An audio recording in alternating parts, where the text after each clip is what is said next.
තුලෝකාග්‍ර වූ සම්මා සම්බුදුරජාණන් වහන්සේ යම් අරුණෝදයකදී බුද්ධත්වයට පැමිණ වදාළසේක් නම් ඒ දවසේදීම තමන් වහන්සේගේ අනාගතස්ත ඥානයට පෙනුණා අවුරුදු 5000යි මේ ශ්‍රී සම්බුද්ධ ශාසනය පවතින්නේ. ඒ පවතින්නේ විශේෂයෙන් ශ්‍රී ලංකා දීපයේ ඒකෙනෙක උන්වහන්සේට පෙනී ගියා.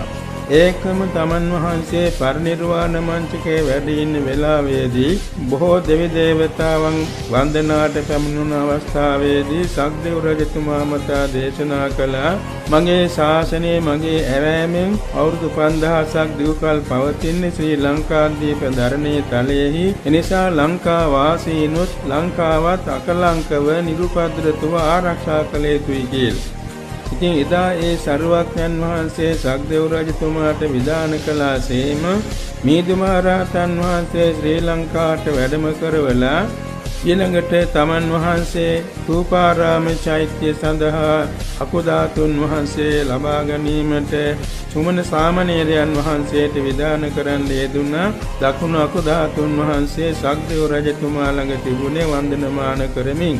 ඉතින් මේ සුමන සාමණේරයන් වහන්සේද මිහිඳු මහ රහතන් වහන්සේගේ විධානයෙන් සක්‍ර භවනයට වැඩම කරවලා දකුණු අකුධාතුන් වහන්සේත් ලබාගෙන මිහිඳු මහ රහතන් වහන්සේගේ වචනෙන්ම විධාන කළ සක්දේව රජතුමනි අපි ශ්‍රී ලංකාවේ බුද්ධ ශාසනය පිහිටවනවා. එනිසා ආරක්ෂා සංවිධානයේ අප්‍රමාද විය යුතුයි කියලා.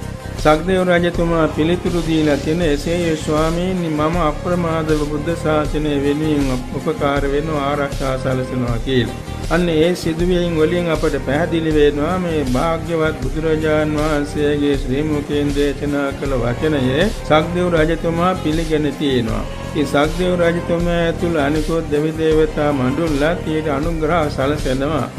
ඒ අක්තරත මේ සක්දේව රජතුමා ඇතුළු ඒ ආරක්ෂක දෙවියන්ගේ තියෙන පිළිවෙතක්. ඒ කියන්නේ ඊපැහැති ජනතාව සුපේසල ශික්ෂාකාමීව වාසය කරනවා නම් ගිහි බෞද්ධයෝ නිති පන්සිල් රකින්නවා නම් පොයාට සීල් රකින්නවා නම් පිළිවෙත් සර්ව ගිහි බෞද්ධයෝ ජීවත් වෙනවා නම් එවැගේම පැවිදි භික්ෂූන් වහන්සේලා නිසසේ මහානදම් පුරනවා නම් එතකොට දෙවි දේවතාවන්ගේ ආරක්ෂාව සැලසෙනවා. යම්කිසි විදියකින් ගිහි බෞද්ධයෝ නිති පන්සිල් රකින්නේ නැහැ පොයාට සීල් රකින්නේ නැතුව ඉකරුණේ කාලේ ගෙවනවා නම් නැත්තම් ධර්මයෙන් පිට ජීවත් වෙනවා නම් ඒ ආරක්ෂක දේවතාවෝ ඉවත බලා ගන්නවා. ඒ නිසා ඒ රටවලට නැත්නම් ඒ ප්‍රදේශවලට දුර්දාන්ත අමනුෂ්‍ය ඇතුල් වීමෙන් නොඑක් දුර්භික්ෂ කලකෝලාල රෝගාබාධ මේවා ඇති වෙනවා. මෙන්න මේකයි ස්වභාවය. දෙවි දේවතාවන් ඇවිල්ලා ඒවා සංසිඳුවන්නේ නැහැ. ඒ නිසා බෞද්ධයන් වශයෙන් ජීවත් වෙන සෑම දෙනාම නිතිපන්සිල් රකින්නවා නම් ගිහියත්ෝ පොහොයාට සීල් රකින්නවා නම් මෙත්තා කරුණා මුදිතා උපේක්ඛා ගුණ පුරුදු කරනවා නම් පස්පවෙන් දස කුසලෙන් වැළකීලා ජීවත් වෙනවා නම් ඒකාන්තයෙන් දෙවියන්ගේ ආරක්ෂාව සැලසෙනවා.